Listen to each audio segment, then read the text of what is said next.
క్రీస్తు యేసునందు మనలను అతి మిక్కిలిగా ప్రేమించుచున్నటువంటి మన పరమ తండ్రికి మహిమయు ఘనతయు కలుగునుగాక. సజీవ మార్గం శ్రోతలకు ప్రతి ఒక్కరికి కూడా క్రీస్తు నామమున హృదయపూర్వకమైన వందనాలు తెలియజేస్తున్నాను. మరి నా పేరు పి విశ్వశాంతి. మరి నేను విశాఖపట్నంలో దేవుని యొక్క స్వార్థ పరిచర్య చేయడం జరుగుతున్నది. 10 సంవత్సరముల నుంచి మరి దేవుని యొక్క మహాకృపను బట్టి ఆయన యొక్క సేవకురాలుగా తన యొక్క ప్రియకుమార్తెగా మరి ఆ యొక్క సువార్త వ్యాప్తిగా మరి దేవుని అర్హత కలిగిన పాత్రగా మరి దేవాది దేవుడు నన్ను ఏర్పాటు చేసుకుని ఆయన యొక్క పరిచర్యలో ఘనమైన పాత్రగా నన్ను వినియోగించుకుంటున్నందుకు పరమ తండ్రికి మరి మహిమయు ఘనతయు కలుగునుగాక. మీ అందరికీ కూడా హృదయపూర్వకమైన వందనాలు తెలియజేస్తున్నాను. మా యొక్క సువార్త మినిస్ట్రీ నేము గాస్పల్ చర్చ్ మినిస్ట్రీ అండి. మరి నా యొక్క టీవీ పరిచర్య నేము సజీవ మార్గము. మీ యొక్క ప్రార్థన అవసరతల నిమిత్తము, వ్యక్తిగత యొక్క సమస్యల నిమిత్తము మరి ప్రార్థన చేయించుకోవాలని మరి ఆశ కలిగినట్లయితే స్క్రీన్ మీద వచ్చిన నెంబర్కి మీరు కనెక్ట్ అయ్యి మరి నాకు కాల్ చేసినట్లయితే మీ గురించి వ్యక్తిగతంగా ప్రార్థన చేయడం జరుగుతుంది. దేవుడు మిమ్మల్ని మీ కుటుంబాలను బహుగా దీవించి ఆశీర్వదించునుగాక. ఆమేన్. నేటి వాక్య ధ్యానాంశము క్రీస్తు రాక పరమార్థము. నేటి వాక్య ధ్యానాంశము క్రీస్తు రాక పరమార్థము. వాక్య భాగాన్ని చదువుకున్నాము. రోమిలికి రాసిన పత్రిక 3వ అధ్యాయము 23వ వచనము. ఏ భేదము లేదు, అందరూ పాపం చేసి దేవుడు అనుగ్రహించు మహిమను పొందలేకపోతున్నారు. ప్రార్థన చేసుకుని వాక్య భాగంలోనికి వెళదాము. మమ్మల్ని అతిమికిలిగా ప్రేమించుచున్నటువంటి మా ప్రియ పరలోకపు తండ్రి, మీరు మమ్మల్ని ప్రేమించి మాపై ఉన్న అపారమైన ప్రేమ చేత మీ ప్రియకుమారుడైన క్రీస్తుని లోకంలోనికి పంపించి ఆయన యొక్క శిలువ మరణ పునరుద్ధానం ద్వారా మా యొక్క పాపములన్నీ కూడా విమోచించి మమ్మల్ని పరిశుద్ధులుగా చేసి మమ్మల్ని అందరూ మీరు సజీవ లెక్కలో ఉంచి ప్రభువా నూతన సంవత్సరంలోనికి నడిపించిన విధమును బట్టి వేలాది వందనాలు ప్రభువా, మీకు స్తోత్రము. ఎవరైతే అనారోగ్య పరిస్థితుల్లో బాధపడుచున్నారో ఈ క్షణమే వారిని మీరు దర్శించండి ప్రభువా. మీ యొక్క రక్త ప్రోక్షణ వారిపైన మీరు కుమ్మరింప చేసి మరి సంపూర్ణమైన స్వస్థతలను వారిని మీరు నడిపించండి ప్రభువా. ఎవరైతే చెప్పుకోలేని సమస్యలతో సతమతమవుచున్నారో ప్రభువా వారిని మీరు దర్శించండి. వారి యొక్క మనసుకు నెమ్మది, శాంతి, సమాధానాన్ని మీరు అనుగ్రహింపచేసి సుఖ సౌఖ్యాలతో మీరు వర్ధిల్లింపచేయండి ప్రభువా. ఆ యొక్క సమస్యలను మీరు దూరపరచండి ప్రభువా. వివాహాల కోసం సిద్ధపరిచిన బిడ్డలు మీరు జ్ఞాపకం చేసుకోండి. ఘనమైన యొక్క వివాహ విషయంలో మీ యొక్క సంకల్పం ఏంటో, మీ యొక్క చిత్తం ఏంటో దాన్ని అనుసరించి జీవించడానికి మీ యొక్క సంపూర్ణమైన జ్ఞానంతో వారిని మీరు ఆయత్తపరచండి. చదువుచిన బిడ్డలు మీరు జ్ఞాపకం చేసుకోండి. ఇహలోక సంబంధమైన జ్ఞానం మీ దృష్టికి వెరితనం కనుక ఆ యొక్క పరలోక సంబంధమైన జ్ఞానంతో వారిని మీరు బలపరచండి ప్రభువా, మీకు స్తోత్రము. మరి అనేకమైన నీ ప్రియ బిడ్డలు ప్రభువా, ఎవరి బిడ్డలు ఉద్యోగాల కోసం ఎంతగానో ప్రయాసపడుచుండగా వారి యొక్క ప్రయాసను మీరు ఫలింపచేయండి ప్రభువా. చక్కటి ఉద్యోగాలలో వారిని మీరు స్థిరపరచండి ప్రభువా. యవనేచ్చుడు మీనట్లు మీ యొక్క ఆత్మీయ మర్మములతో వారిని మీరు బలపరచండి. యవ్వన కాలం మంది ఎటువంటి త్రోటిల పాటు గురి కాకుండా నీ కాపుదల్లో వారిని మీరు సురక్షితంగా ఉంచండి ప్రభువా, నీకు స్తోత్రము. మరి విధవరాలను దిక్కులేని వారిని మీరు జ్ఞాపకం చేసుకోండి ప్రభువా. భర్తగా యజమానుడిగా ప్రతి ఒక్క అవసరతలు అక్కర్ని సమస్తాన్ని మీ నామములో తీర్చండి ప్రభువా, నీకు స్తోత్రం. అదేవిధంగా గర్భఫలం కోసం ఎంతో మంది స్త్రీలు మీ యొక్క పాదాల చింత కన్నీరు కారుస్తూ ఉన్నారు ప్రభువా. విశ్వాసాన్ని పరీక్షించే దేవా నీకు వందనాలు. తగిన సమయం అందు గర్భాన్ని తెచ్చి గర్భఫలాన్ని మీరు అనుగ్రహింపచేసి నీ యొక్క ఆనందాన్ని, సంతోషాన్ని భార్యాభర్తలు ఇరువురికి మీరు అనుగ్రహింపచేయండి ప్రభువా, నీకు స్తోత్రము. గర్భిణీ స్త్రీలను మీరు దర్శించండి ప్రభువా. ప్రసవ సమయంత వరకు నీ కాపుదల్లో సురక్షితంగా ఉంచండి. మీరు ఇస్తున్నటువంటి యొక్క గర్భఫలాన్ని మీ మహిమార్థమై విధంగా పెంచాలి ప్రభువా. చిన్ననాటి నుంచి నీ యొక్క సంపూర్ణమైన జ్ఞానంతో వారికి ఆయత్తపరచండి ప్రభువా, నీకు స్తోత్రము. నీ యొక్క వాక్యాన్ని వినిపింపనేండుగా పరిశుద్ధాత్మదేవా నన్ను మరుగుపరిచి నాలో మీరు ఉండి మాట్లాడండి ప్రభువా. వినిన వానికి దీవెనకరంగా మీరు మాత్రమే మహిమ పొందుకోండి. వినిన వాక్యము ప్రతి ఒక్క బిడ్డ హృదయమనే పలక మీద రాసుకుని వాక్యానుసారమైన స్థితిని కలిగి ఉండినట్లు విశ్వాస జీవితంలో మీరు స్థిరపరచమని క్రీస్తునామమున అడిగి వేడుకుని ప్రార్థిస్తున్నాము తండ్రి, ఆమేన్. నేటి వాక్య ధ్యానాంశము క్రీస్తు రాక యొక్క పరమార్థం ఏంటి అనే దాని గురించి మనము వాక్యానుసారంగా ధ్యానం చేసుకుందాము. మనము ఈ లోకంలో మనం జీవిస్తూ ఉన్నప్పుడు మనము గత సంవత్సరం యొక్క స్మృతులను ఒకసారి జ్ఞాపకం చేసుకున్నట్లయితే పౌలు గారు కొరింథీ సంఘంతో మాట్లాడుతున్నారు. ఏంటంటే 2వ కొరింథీయులకు రాసిన పత్రిక 5వ అధ్యాయం 6వ వచనము. ఇదిగో పాతవి గతించెను, సమస్తమును క్రొత్తవాయెను. ఎవడైనను నా యందు ఉన్న ఎడల వాడికి నూతన సృష్టి, పాతవి గతించని, ఇదిగో సమస్తమును క్రొత్తవాయను అని చెప్పి దేవాది దేవుడు ఆ యొక్క వాక్యంతో పరిశుద్ధాత్మ ప్రేరణతో మనతో మాట్లాడడం జరుగుతుంది. మరి మనము నూతన సంవత్సరంలోనికి వచ్చాము. నూతన సంవత్సరం గతకాల స్మృతులను ఒకసారి జ్ఞాపకం చేసుకున్నట్లయితే ఎన్నో మరి సంతోషదాయకమైన పరిస్థితులు మనం చూసాము. ఎన్నో శ్రమలను మనం జయించి వచ్చి ఉన్నాము. శాంతి సమాధానం లేని జీవితాలు చాలామంది మరి ఒక్కొక్క గృహంలో ఒక్కొక్క వ్యక్తిని మనం ప్రశ్నించినట్లయితే ఒక్కొక్క శ్రమలో చెప్తూ ఉంటాడు, నా గృహంలో శాంతి సమాధానం లేదు, నా గృహంలో నెమ్మది లేదు, నా గృహంలో సమృద్ధి లేక మేము మరి ఎంతగానో మరి ఈ కష్టాలతో జీవిస్తూ ఉన్నాము. లేకపోతే నా భర్త ఆ యొక్క త్రాగుబోతు వ్యసనంతో నన్ను చాలా బాధ పెడుతూ ఉన్నాడు. లేకపోతే నా యొక్క భార్య పద్ధతి వల్ల నేను చాలా మానసికంగా కృంగిపోతూ ఉన్నాను. లేకపోతే నా యొక్క యవ్వని బిడ్డలు నా మాట వినకుండా మరి యొక్క లోబడి జీవించకుండా తల్లిదండ్రులకు ఘనత తెచ్చేవారు కాకుండా వారికి దుఃఖకరంగా జీవించేటటువంటి పరిస్థితులు మరి ఇలాగా ఒక్కొక్క కుటుంబాన్ని మనం దర్శించి ఒక్కొక్క వ్యక్తిని మనం ప్రశ్నించి మనం అడిగినట్లయితే ఒక్కొక్కరు ఒక్కొక్క సమాధానం చెప్తూ ఉంటారు. కానీ ఈ యొక్క మానవాళి అంతా కూడా యావత్ ప్రపంచంలో ఉన్న మానవాళి అంతా కూడా ఒక బాధతో బాధింపబడుతున్నారు. అదేంటంటే ఇందాక రోమిలికి రాసిన పత్రిక 3వ అధ్యాయం 23వ వచనం, ఏ భేదము లేదు, అందరూ పాపం చేసి దేవుడు అనుగ్రహించు మహిమను పొందలేకపోతున్నారు. ప్రయాసపడి భారం మోసుకునిచున్న సమస్త జనులారా నా ఎదుకు రండి, నేను మీకు విశ్రాంతి కలుగచేస్తాను. పాప భారంతో మనుషులు జీవిస్తూ ఉన్నారు. పాపానికి ప్రక్షాళన లేదు, ఒకే ఒక ప్రక్షాళన మన ప్రభువైన యేసుక్రీస్తు ప్రభువారు. మరి ఆదిలో మనం చూసినట్లయితే ఆదికాండము 3వ అధ్యాయము మరి దేవుని యొక్క సంకల్పము చొప్పున, దేవుని యొక్క ఉద్దేశము చొప్పున, దేవుని యొక్క స్వారూప్యములో అనేక పితరులైనటువంటి ఆదాము అవ్వములకు మరి ఏర్పాటు చేసుకుని ఉన్నాడు దేవాది దేవుడు. అయితే ఏదేని తోటలో రోజు సాయంకాల సమయంలో వారితో సహవాసము చేయాలని, వారితో మాట్లాడాలని ఎంతగానో ఆశపడుతూ ఉండేవాడు.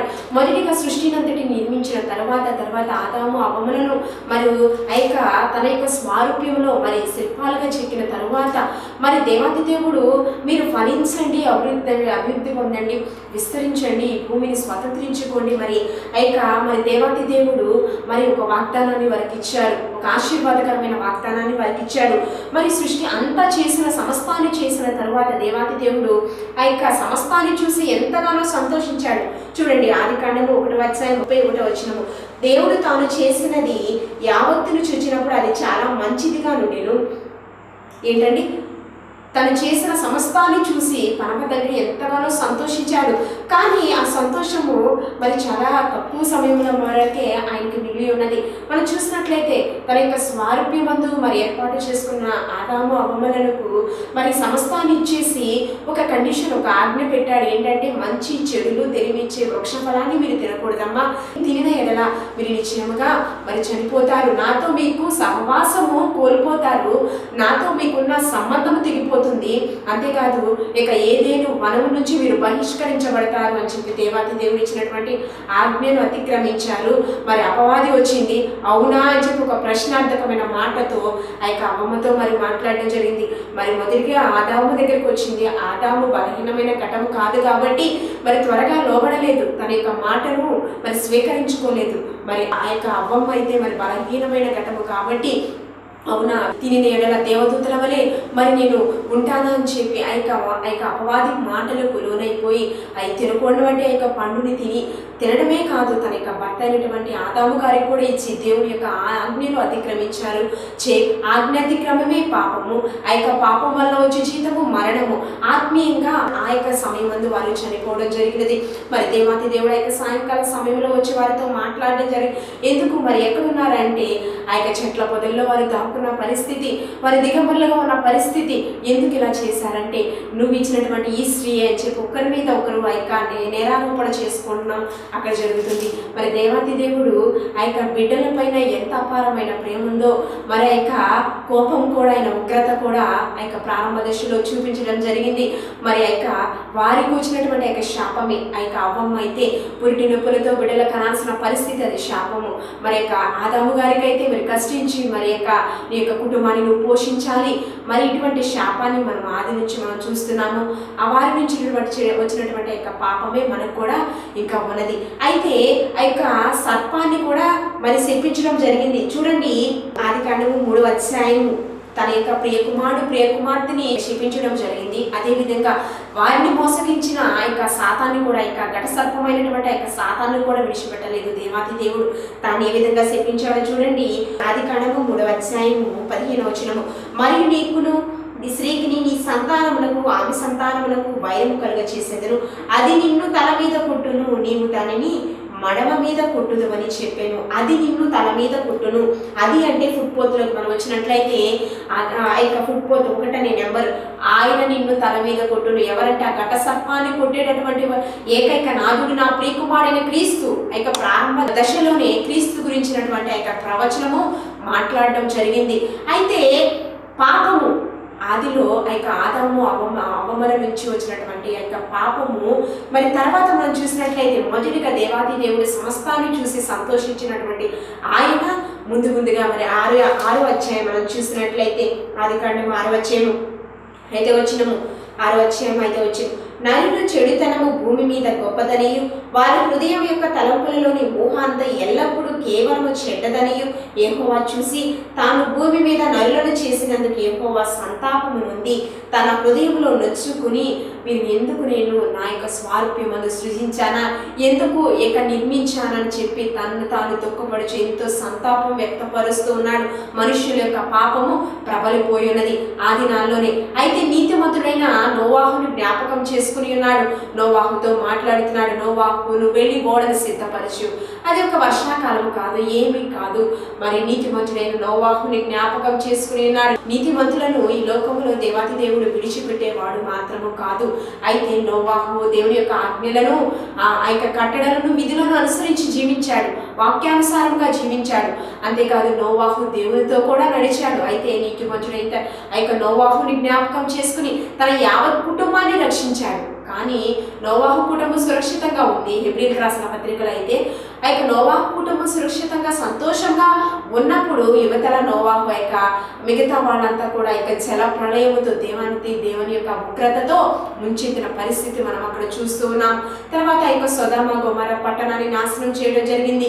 తర్వాత అక్కడ కూడా మనం చూస్తున్నాం. అంటే దేవుని యొక్క ఉగ్రత రావడానికి ఏకైక కారణం ఏంటంటే ఆయన ఆజ్ఞలను అతిక్రమించి జీవించడము, ఆయనకు లోబడి జీవించినటువంటి ఆయన యొక్క బిడ్డల మీద ఆయన యొక్క ఉగ్రత వస్తూ ఉన్నది. మరి ఆ యొక్క చూసినట్లయితే మరి యెషయా గ్రంథం 1:3 వచనము, ఆకాశము ఆలకించుము, భూమి చెవియొగ్గుము, నా బిడ్డలు నేను పెంచి పెద్దవారిగా చేస్తూ ఉన్నాను, కానీ మీరు నా మీద తిరుగుబాటు చేస్తూ ఉన్నారని చెప్పి దేవాతి దేవుడు వాక్యంతో మాట్లాడడం జరుగుతుంది. అంటే ఆయనకు లోబడి జీవించాలి, మరి ఆయన కట్టడలను విధులను మనం అనుసరించి జీవించాలి. అయితే మనము ఇక్కడ మాట్లాడుకోవాల్సిన టాపిక్ ఏంటంటే పాపము మొదటిగా సంతోషించిన దేవాతి దేవుడు పాపముతో మనుషుల మీద, వారి యొక్క బిడ్డల మీద ఆయన యొక్క కోపము రగులుకోవడం జరిగింది. దేవుని యొక్క ఉగ్రత రావడం జరిగింది. అయితే ప్రవక్తల నోట మరి అనేక మంది ప్రవక్తల నోట ముందుగానే మాట్లాడడం జరిగింది. మరి మోషే మాట్లాడతాడు, నాకంటే ఒక గొప్ప ప్రవక్త రాబోచున్నాడు అని చెప్పి క్రీస్తు గురించి మాటలు ముందుగానే యెషయా ప్రవచనం మాట్లాడడం జరిగింది.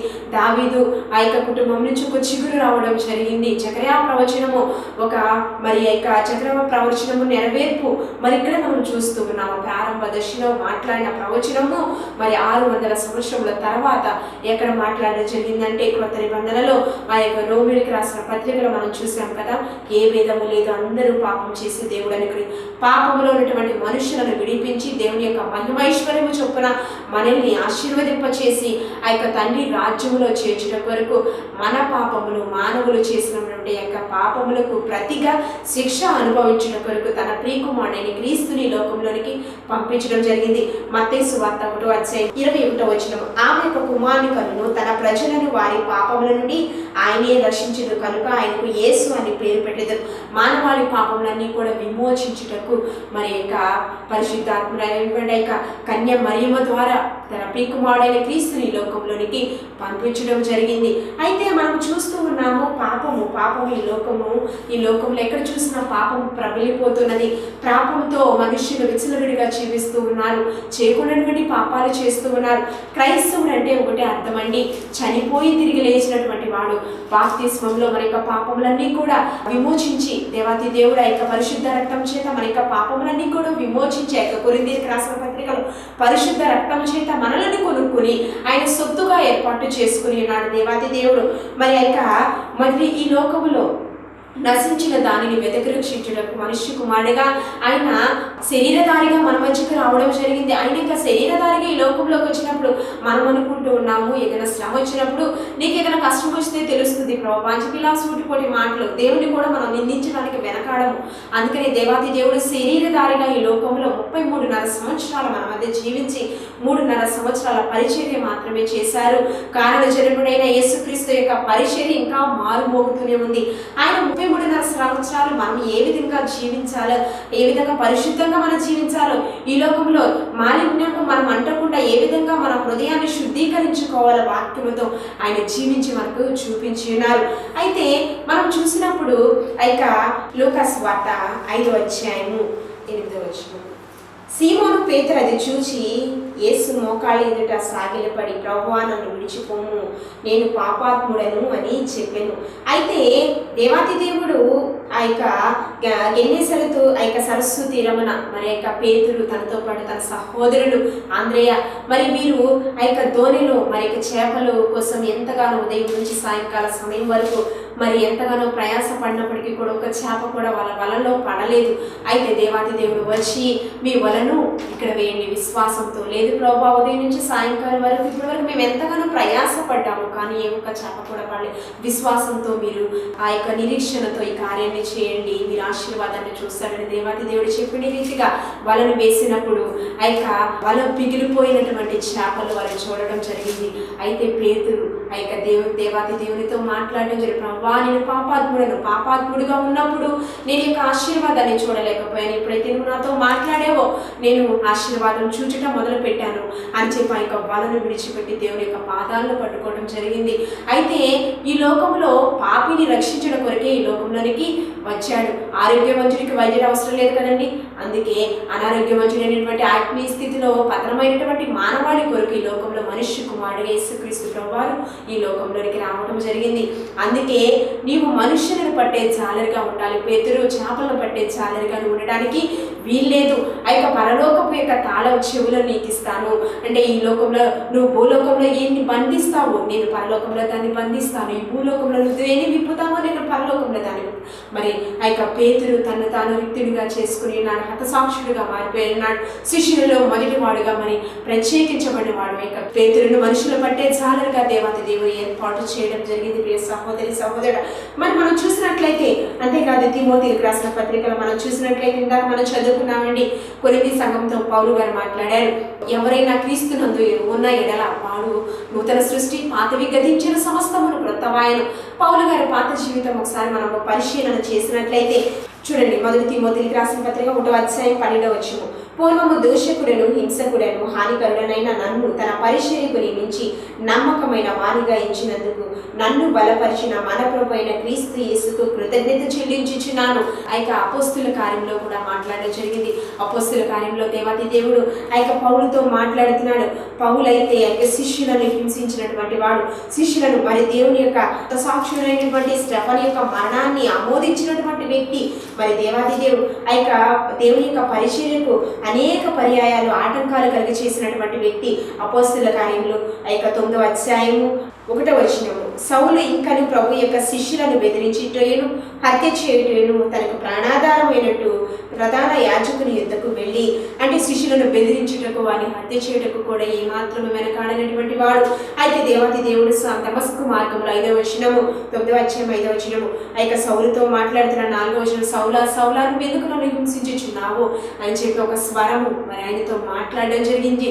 తన ఎదుట ఒక వెలుగు ప్రకాశించడం జరిగింది. అయితే నువ్వెవడమంటే నువ్వు హింసించుచున్నటువంటి ఆ యొక్క క్రీస్తుని దేవుని యొక్క హింసించడం ఏంటంటే దేవునికి అవమానకరంగా జీవించడం. వినండి, దేవుని యొక్క సంకల్పము నెరవేర్చకుండా మన ఇష్టానుసారంగా మనం జీవిస్తే ఆయన ఆజ్ఞలను మనం అతిక్రయించి త్రోవ తప్పి మనం జీవించినట్లయితే ఆయన బాధకు మనం గురి చేసిన వారు అవుతాము.